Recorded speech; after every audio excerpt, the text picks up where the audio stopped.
അടിസ്ഥാന സൗകര്യ വികസനവും രാജ്യത്തിന്റെ സമഗ്ര മേഖലയിലുള്ള പുരോഗതിയും ലക്ഷ്യം വെച്ചുള്ള ബജറ്റാണ് കേന്ദ്ര ധനമന്ത്രി നിർമ്മല സീതാരാമൻ പാർലമെന്റിൽ അവതരിപ്പിച്ചത്. നിർമ്മല സീതാരാമൻ പാർലമെന്റിൽ അവതരിപ്പിച്ച ബജറ്റും ധനനയവും ഇന്ത്യയുടെ സുസ്ഥിരമായ സാമ്പത്തിക വളർച്ചയ്ക്കും മിതമായ പണപ്പെരുപ്പത്തിനും അടിത്തറ പാകിയതായി പ്രശസ്ത മാധ്യമപ്രവർത്തക സൗമ്യ കാന്തി ഘോഷ് ഇന്ത്യൻ എക്സ്പ്രസിൽ പ്രസിദ്ധീകരിച്ച ലേഖനത്തിൽ പറഞ്ഞു. കേന്ദ്ര സർക്കാർ ആവിഷ്കരിക്കുന്ന അടിസ്ഥാന സൗകര്യ വികസന പ്രവർത്തനങ്ങളും നവീകരണ പ്രവർത്തനങ്ങളും രാജ്യത്തെ വികസിത ഭാരതത്തിലേക്ക് നയിക്കും. പോളിസി റീപ്പോ നിരക്ക് 6.5% നിലനിർത്താൻ കഴിഞ്ഞ ദിവസം മോണിറ്ററി പോളിസി കമ്മിറ്റി തീരുമാനിച്ചു. വരുന്ന സാമ്പത്തിക വർഷം 7% GDP വളർച്ചാ നിരക്കാണ് രാജ്യം പ്രതീക്ഷിക്കുന്നത്. മൊത്തം പണപ്പെരുപ്പം 4.5% കുറച്ചു.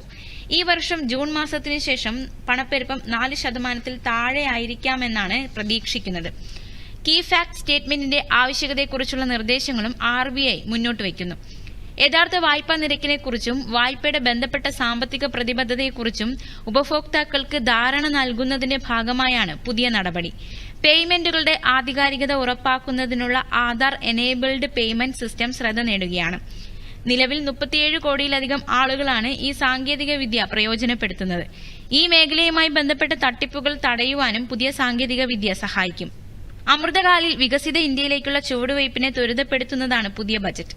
അടിസ്ഥാന സൗകര്യ വികസനം, നവീകരണം എന്നിവയ്ക്ക് ഊന്നൽ നൽകിക്കൊണ്ടാണ് ബജറ്റ് ആവിഷ്കരിച്ചിരിക്കുന്നത്. ബജറ്റിൽ 18.4 ട്രില്യൺ രൂപയാണ് മൂലധന ചിലവിനുള്ള മൊത്ത വിഹിതമായി കണക്കാക്കുന്നത്. പൊതുമേഖലാ സ്ഥാപനങ്ങളിലുള്ള ഊന്നൽ ഇന്ത്യയെ 2027-2028 $5 ട്രില്യൺ സമ്പദ് വ്യവസ്ഥയാക്കി മാറ്റുമെന്നും സൗമ്യ കാന്തി ഘോഷ് പ്രസിദ്ധീകരണത്തിൽ പറഞ്ഞു. News desk, Doordarshan.